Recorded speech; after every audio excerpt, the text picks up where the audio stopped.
Seni yolarım seni. Sen kime yapıyorsun? Keserim seni. Kanatlarını keserim.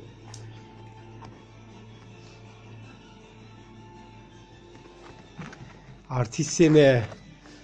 Siniri de varmış. Bak. Bak. Bak. Bak sinire bak. Bak. Bak sinire bak. Sinire bak. Sen kime kızıyorsun? He? Kime kızıyorsun? Muz.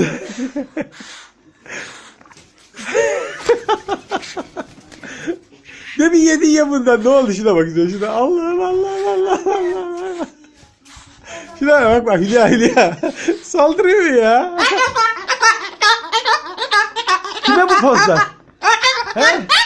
Kime? Bak bakayım.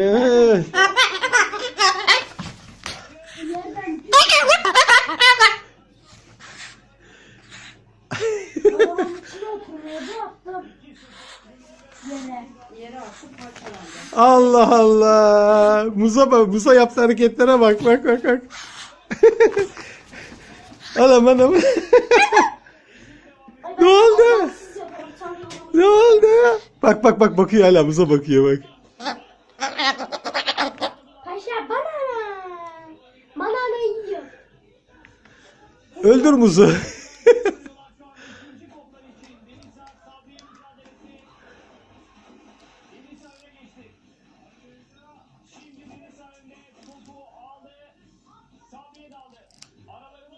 Muzu.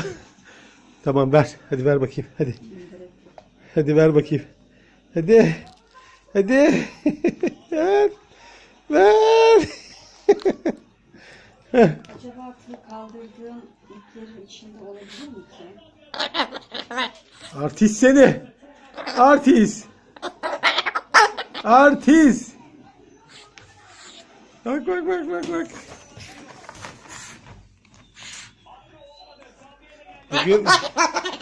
Bugün çok agresifiz bakıyorum. Psikopatım. Psikopatım. Bak kumanda olmaz. Hayır. Bir tane sağlam düğme bırak beni kumandada. Hayır. Kodur kodur etme bakayım. Seni hedefsiz seni bak.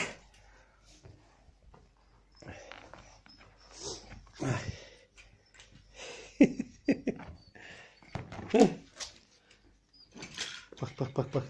Artist bak gene geldi kumandayı buldu. Al oyna şunlarla.